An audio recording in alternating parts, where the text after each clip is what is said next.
The sun was setting over the bustling docks as Leo, a seasoned treasure hunter with a scruffy beard and piercing blue eyes, sat at a corner table of a seedy tavern.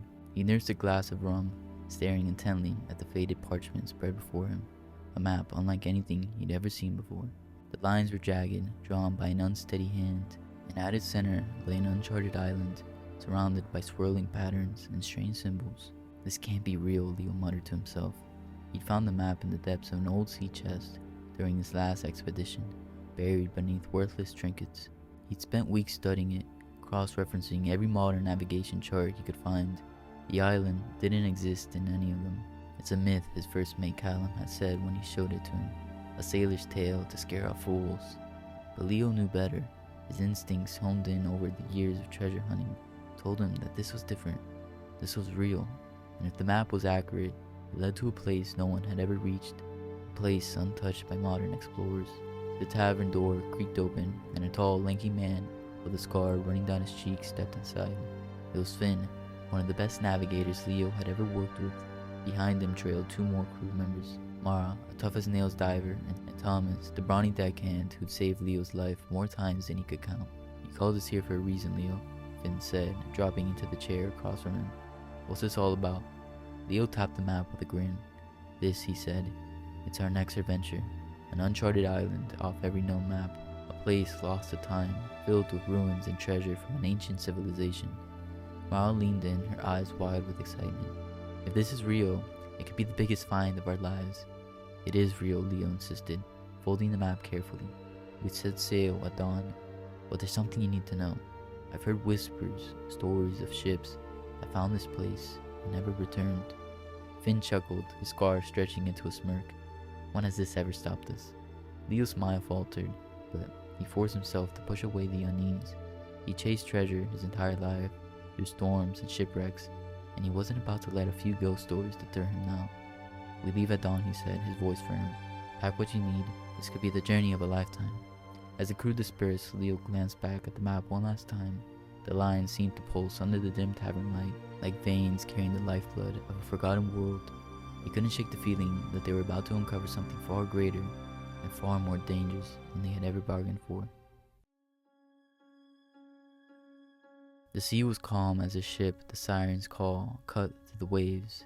For days they sailed without incident, guided by Finn's steady hand and the map's strange markings. The sky was clear, the wind at their backs. It was almost too perfect, like the ocean itself was luring them deeper into its grasp. On the morning of the sixth day, a thick fog rolled in, swallowing the horizon.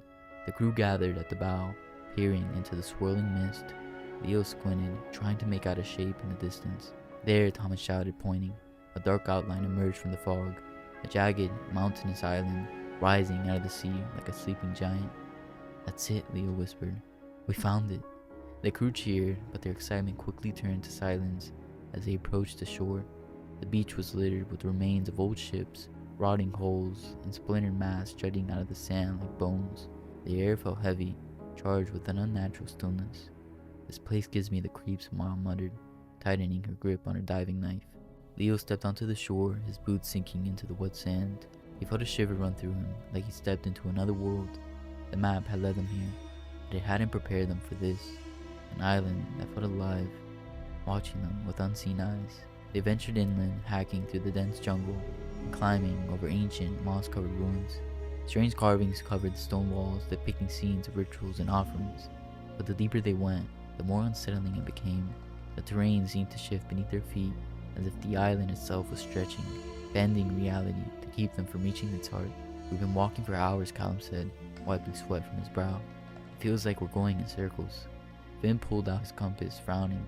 The needle spun wildly, refusing to settle. "This shouldn't be possible," he said. "It's like the island is messing with our instruments." Leo stared at the carvings, his heart pounding.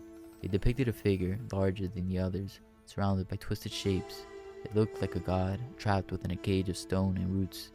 "This isn't a normal island," he said, his voice shaking. "It's a prison." Mara laughed, but it was a hollow sound. "A prison? For what?" Leo turned to face his crew, holding up a piece of broken pottery he had found among the ruins. It was covered in intricate drawings, images of the same god, chained and bound, its mouth open in a silent scream. "There's something powerful," he said. "Something ancient." "We need to leave, now." But the ground beneath them rumbled, as if the island itself had heard the words and was refusing to let them go. They weren't just trapped on the island, they had awakened whatever lay at its heart. The jungle around them grew denser as they pressed deeper into the island. Vines hung like serpents from the twisted trees, and the air was thick with the scent of damp earth. The sunlight barely pierced the canopy above, casting the world in a perpetual twilight. The crew's initial excitement had given way to unease. Every snap of a branch made them flinch, and the shadows seemed to dance just out of sight. "We're being watched," Mara said, her voice low. She turned, scanning the trees. "I can feel it." Finn scoffed. "It's just the jungle playing tricks on you. There's nothing here but whole ruins and moss." But Leo knew better. The drawings on the pottery, the ancient carvings they passed, they all told the same story. He couldn't ignore the warning etched into the stone. A god chained and bound, his face twisted in agony. He pulled out the map again, his fingers tracing the lines that spiraled toward the center of the island. "This place isn't what we thought it was," Leo said, his voice tight with fear. "The ruins, the endless path, it's all a part of a trap. The island isn't meant to be explored, it's designed to keep us out."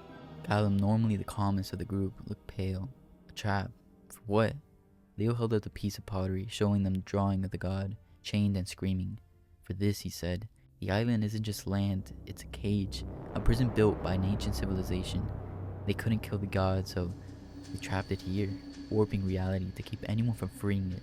The crew stared at him, disbelief and fear written on their faces. Thomas shook his head. "That's just a story," he insisted. "You're letting the old legends get to you. We came here for treasure, and I don't intend to leave without it." Mara nodded in agreement. "We've risked too much to turn back now, Leo.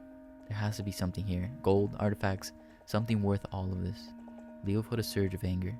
"You don't understand," he snapped. "This isn't just about treasure anymore. We disturbed something powerful, something we cannot control." The ground trembled beneath their feet, a low rumbling growl that seemed to come from the heart of the island. The trees shuddered, and the air filled with the sound of whispering voices carried on the wind. It was a language none of them recognized, ancient and filled with malice. Finn's face went white. "What the hell is that?" Leo looked around, his heart pounding.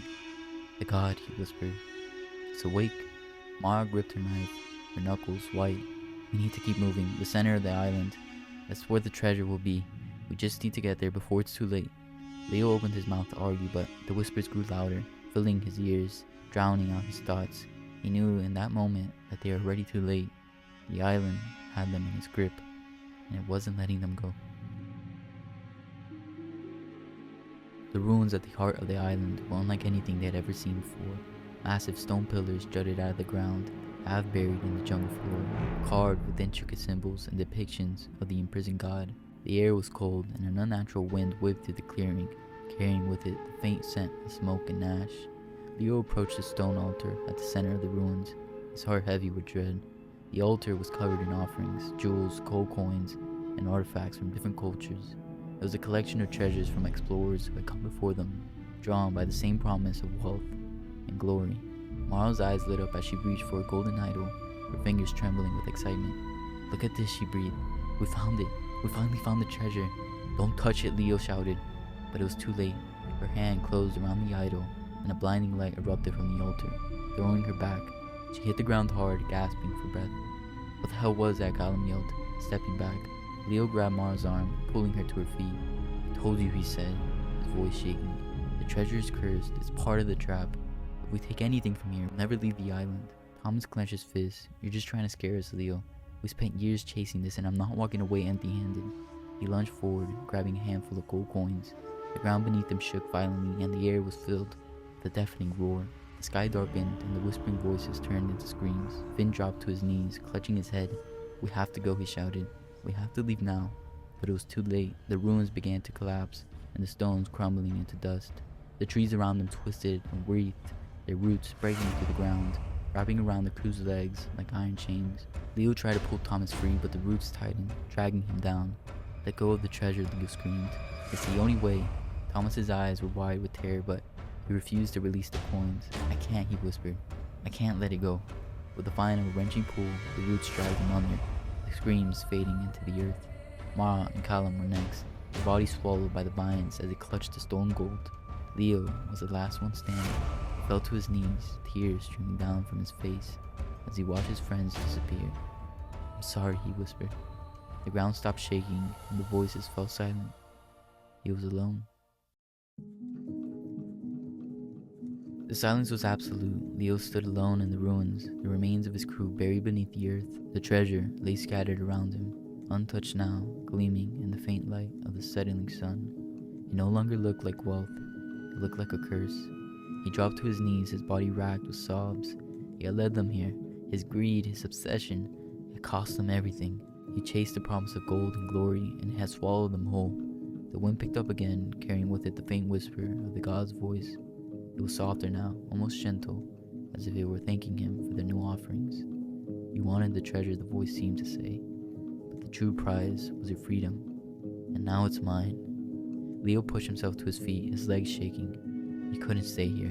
If he did, he would be bound to this island, just like the others.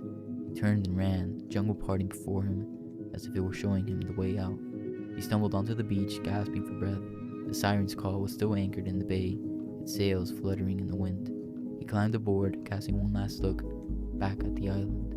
The sky above it was dark, the jungle eerily still. He knew now that he had escaped only because the god had allowed it. It had taken what it wanted, and it had let him go as a warning. As he sailed away, the island disappeared into the mist, vanishing from sight as if it had never existed. Leo gripped the wheel, staring into the horizon, his heart heavy with grief. He had escaped with his life, but he knew he would never escape the memory. He had seen the true price of greed, and it was a cost he would carry forever.